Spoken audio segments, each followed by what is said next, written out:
So this channel here feeds air right where the turbo is. And there's definitely a turbo in there. Well, we know that. We're gonna do the mod that everyone does. We're just gonna throw some peanuts at it, and here's me peeling off the, ooh, so satisfying.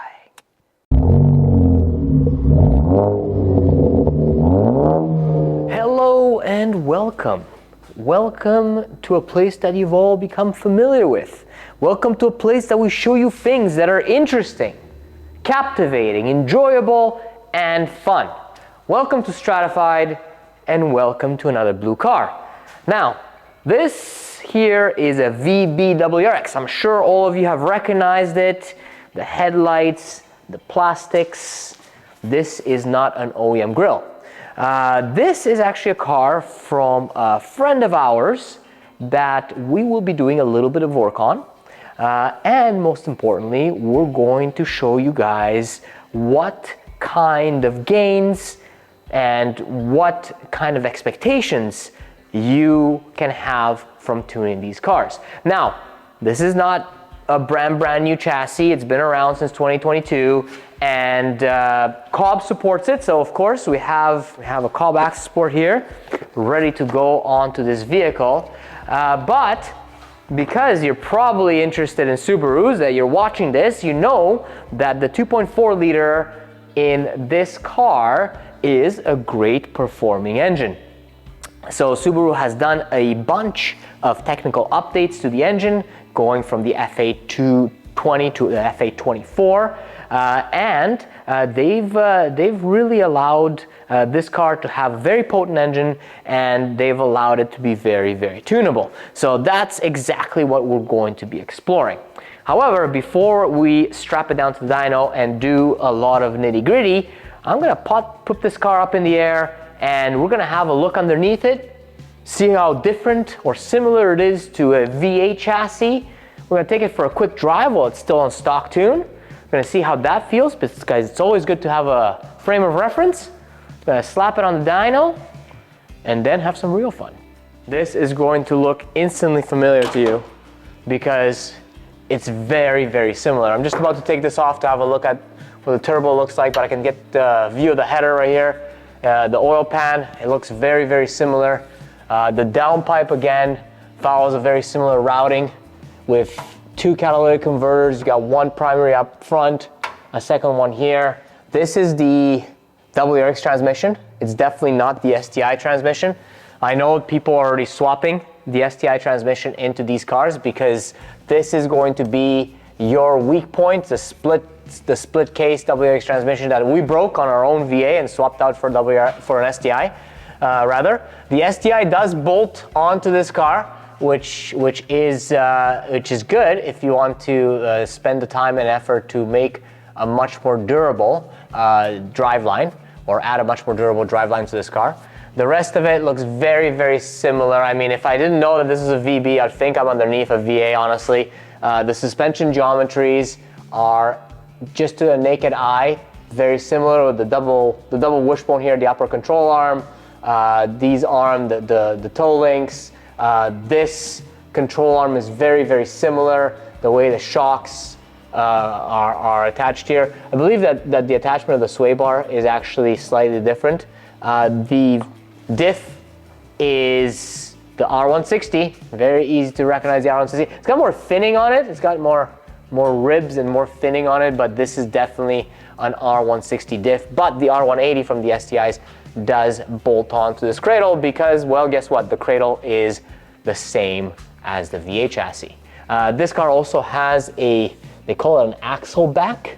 I guess it is axle back, where it basically deletes the mufflers in here. Otherwise, it is completely stock exhaust-wise. This should not really be affecting power output, but it does give you more of a sound. Another interesting thing is that they've added some venting here, but also this piece is a big beefy piece on the VA, and here it's a little bit thinner, a little bit lighter. So, you know, the differences are not that large, so you gotta pick at the small ones that you can see.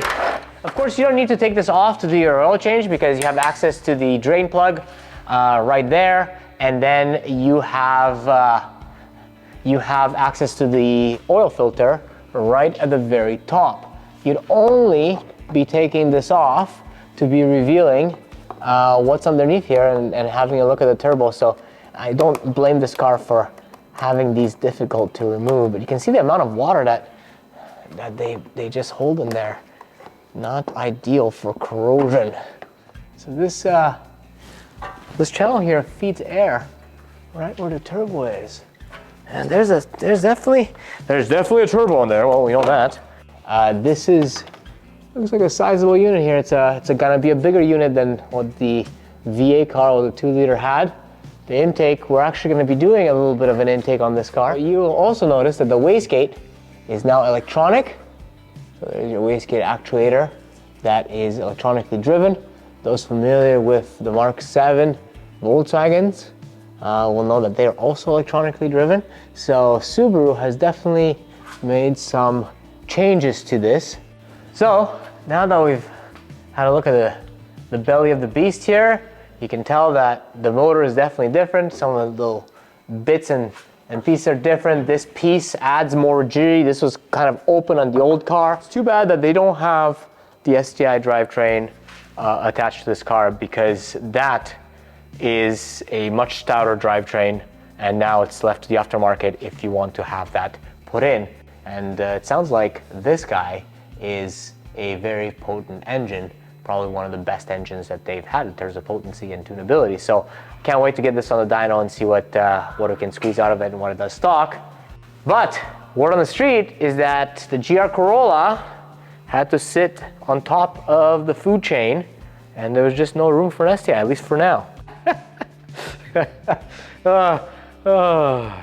So it's up to us in the aftermarket to make these guys better, and then, you know, if you want the STI drivetrain, you can do it. If you want more power, this thing will also be able to supply you with that, with the proper tuning. So we're gonna take it off the lift here. We're gonna go for a quick drive, see how it drives stock, and then time to strap her down.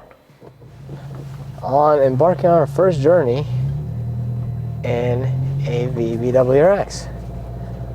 And first impressions, that is one big screen, but I like that it's not covering the view.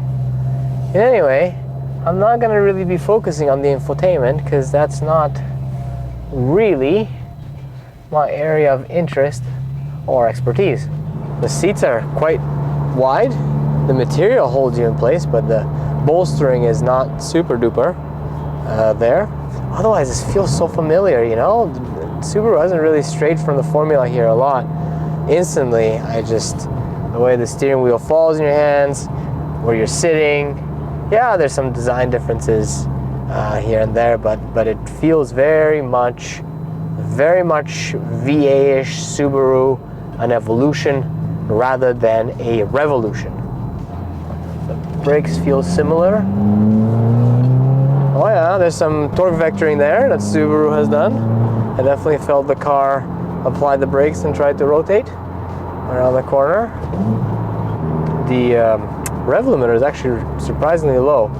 So 6100, 6200, the red line starts, which is a little bit of a difference from the older engine. I revved out a little bit more. We'll see on the dyno how the power curve looks, but from what I've seen them when they were dynoed before, the engine does have a really nice flat early torque curve, but it does fall off on the top end. So we'll see how that looks once on the dyno.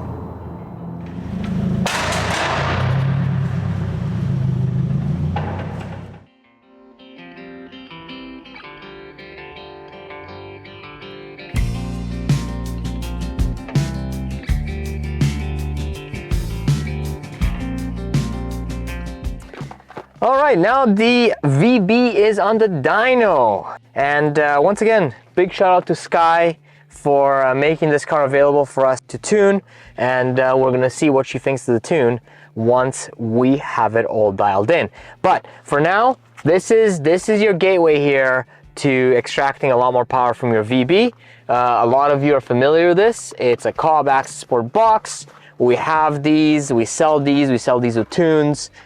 So if you need an access port, we can get you set up. Now, all the cob access ports come with the off-the-shelf called OTS maps. We're going to be developing our own custom calibration for this car. Of course, as you modify the cars more and more, it makes a lot more sense to get a custom calibration. And that's what our specialty is, custom calibrating to the individual vehicle needs, the owner preferences, the fuel that you are using. So, and this is what we're going to be doing with this car. But you can run a cob OTS tune, and usually what we ask our customers, especially if they're remote, is to install the cob access port so that we get the ROM information, so all the ECU information from them, and then we can build them the specific base map and then go on from there. This is the screen you're gonna be welcome to. It's gonna say, hey, you wanna install this thing? And we say, yes, I do. I'm looking for more performance. And without installing it on the car, you're gonna only have the troubleshooting, which checks for trouble codes and the installation. So you go install. It's going to communicate, it's going to tell you this is a 2022 USDM WRX manual transmission, and you go, yep, got it. And then it's going to give you a set of maps to choose from.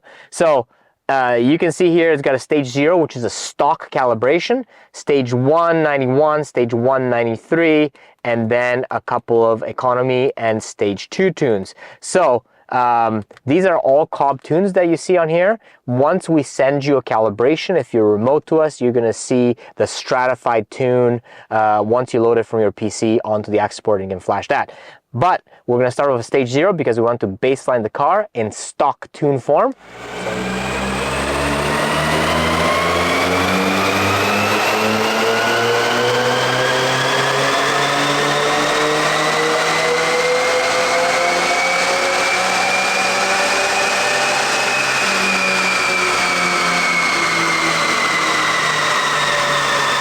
There you have it.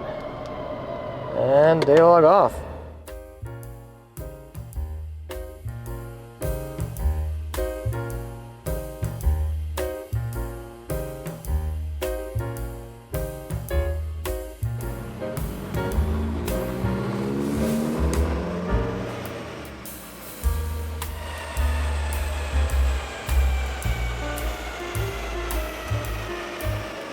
Three days later. Well, now that we've got some baselining and some tuning of the completely stock car, we're gonna go over all of these results for you if you hold on.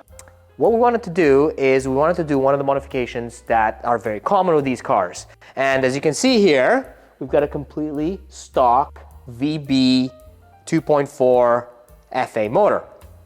And I like that Subaru has definitely done a much bigger job with the intercooler. It doesn't heat soak as much, and it made really quite decent power on just completely stock hardware. So now we're gonna do the mod that everyone does. We're just gonna throw a sweet ETS intake. Should not only make it breathe a little easier, it should make it sound better. You always love to hear those induction noises. And we're gonna see what kind of power we get from putting on the intake. John's gonna jump in here and throw this intake on, and then we're gonna go right back on the dyno and see what she does.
Yes, now that we've maximized pump gas with both stock and an intake, it's time for the juice. You can smell it.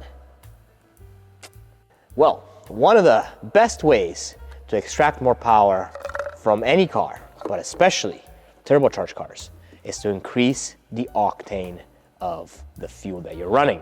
And adding some ethanol, some alcohol, really helps that, because the ethanol has a much higher octane than pump gas. Now, what we're going to be targeting on this car is somewhere between E30 to E40. That should allow us to add some significant performance over just pump gas that was in this car. So we're gonna juice her up and turn things up some more.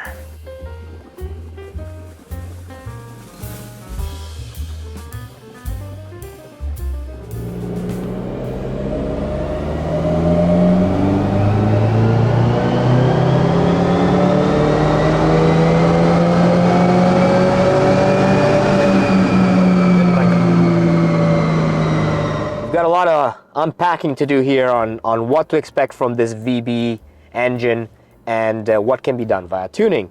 So first of all, of course, our tuning is done via the cob access port. And the first thing you notice on the stock tune is that as soon as you turn the engine off and back on again, your DAM, dynamic advanced multiplier, will reset to 0.688. You can see that it's at 1 here because that's our custom tuning. So that's a huge advantage to custom tuning right off the bat, is that your dynamic advanced multiplier, if it learns that the fuel is good and it sticks to 1, then it's going to keep that value learned. Whereas on the stock tune, it keeps on resetting back to 0.688, which I found quite strange. It has to relearn that every time. Now, this brings me back to the second aspect of this car, and that is that compared to a VA 2-liter WRX, this car makes somewhere between 30 to 35 wheel horsepower more stock for stock than the 2-liter motor. However, Subaru rates it at only making 3 horsepower more. Maybe this reset of the DAM and them doing a pull at 0.688, detuned if you will, is what gets you those numbers being so close. But stock for stock, this VB 2.4 liter is making quite a bit more power than the VA. And we're gonna go through the results of what you get from tuning, but I have, other than displacement, I have some good ideas as to why this is the case and what you can expect. So first, I'm going to show you guys the curves of the tuned car. This is our tune, the dark curve right here, versus the stock pull. You can see that on the stock tune, the torque curve is super flat. That's very nice. But we're able to add significant area under that curve, and so make the car significantly faster. Tuned, the peak horsepower sits at about 298 wheel horsepower, torque is about 345, versus stock, which is very impressive, at 283, 271. And a lot of people have seen that on the stock cars, they make impressive power, and when tuned, they make impressive power. I wanted to show a comparison to a Cobb OTS map. So this faint line is the Cobb OTS map compared to our tune. It's their stage 193. This car, when I did this tune, had no mods on it. So you can see that we're able to safely add, again, significant area under the torque curve. The peak horsepower numbers are similar to what Cobb achieves, but we're able to safely add quite a bit more meat under the curve, which means that the car will pull stronger, especially from when you spool 2,500 RPM all the way to 5,000.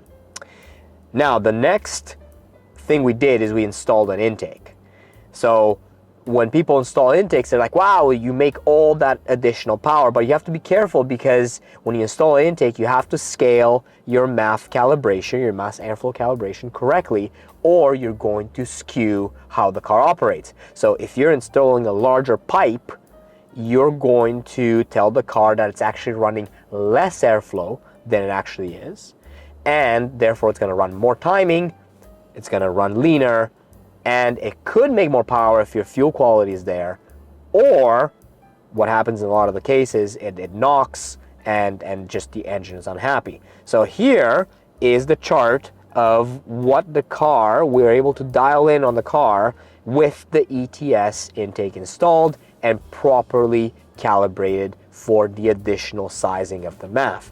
So as you expect, as it's always kind of been the case with these intakes on these engines, you're gaining somewhere 10, 15 horsepower. So there's no huge surprises there on what can be done on the intake. However, overall, the car is still super strong, 313 wheel horsepower, and you can see that it's peaking near close to red line, and 364 foot-pounds of torque. After this, things got real spicy because we threw in E50. E50 ethanol allows for more boost and more timing because of the higher alcohol content, higher ethanol content, which adds knock resistance. So now this next chart shows you, this is the same curve that we had tuned on the intake, the faint line, but it shows you how much more power we're able to add with ethanol. And this is no joke, folks. We're able to add a 51 wheel horsepower, and you can see that the very top end benefits a lot, and 37 foot-pounds of torque to the wheels, making this VB WRX hit 364 wheel horsepower and 401 foot-pounds of torque. So a real beast of a car at this point, and the only mods are tuning, an intake, and E50 fuel. Now, just because you're probably all wondering how this compares to the VA cars, I'm going to show you here. This is the ethanol tune right here, the same one that we've been looking at, and I'm going to overlay it with our very own VA 2-liter WRX. Also on that one is on E45 fuel. The fuel system is a little bit more limited on the VA. So here are the two graphs overlaid. Now you can see that the VB makes a little bit more torque than the VA, and then the top end I revved the VA out a little bit more. The red line is higher, but the curves are very similar. There is a caveat, however. In order to achieve these similar levels of performance, the VA needed a full turbo back exhaust and an intercooler upgrade on top of the intake, which this car also has, and a 3-port EBCS. So the VA needed more mods in order to match or get close to the power that the VB makes. And a big plus on the VB is that the intercooler is significantly larger than on the VA. It was always an issue on the VA, and whenever customers ask, what should I upgrade in terms of hardware, do your intercooler, because otherwise the car is very knock prone. So you can see that this is the difference in power curves. Now let's compare it to a VA STI. This VA STI that I'm going to show you is a fully bolted on car on stock turbo. It has flex fuel, turbo back exhaust, intake, and it has an intercooler upgrade and headers. So this is as bolted on as you can get for an STI. And here you can see that, oh wow, look at that. Once again, it very closely matches what this car can do. Notice that the STI takes longer to spool, and that is due to this engine having higher compression and having the electronic wastegate actuator on the stock turbo, which really allows it to spool much faster. The STI, of course, revs a little bit higher towards the top end, but if you look at the shape of the curves, you can see that they're very similar, almost matching each other between this VB and the VAs. So the conclusion on making power on these VB cars: the engine is very good. In my opinion, it's one of the best engines that Subaru has put together. They've learned quite a bit from the F820. They've learned from obviously their history with the STI, and they've really put a sweetheart of an engine into these cars. You can make similar power to what the other cars did fully bolted with tuning, very important tuning, and just an intake. We haven't had a chance to put a downpipe on this car or upgrade any other components, but you can see that we're already matching what the other cars did in terms of power with just what's on the car. So my recommendation is, if you're thinking of modding your VB, tuning is the first thing, because as we've shown, just tuning alone makes a tremendous difference in power delivery, and drivability. And after that, we can start talking about some additional bolt-ons. If you've got ethanol in your area, doing a tune for E50 also increases power dramatically. So, hope that this has been useful and it's been a good learning experience for you guys. I really loved developing the tune for this VB, and I look forward to working with you all, with your VAs, VBs, other Subarus. We tune them all. Keep following and check out our website for our tuning products and any other additional information, or get in touch with us. All right, guys, until next time, I think I'm gonna take this car out on a little drive, and you'll see how it pulls. I'm so excited. Yeah, it's recording. Whoa.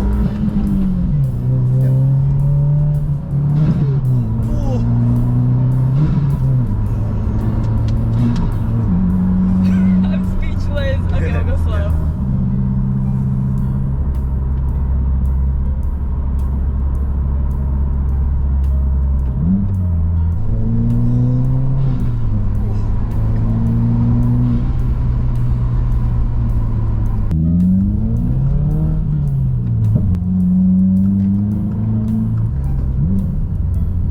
Did you hear that? Yes. Holy crap! I freaking love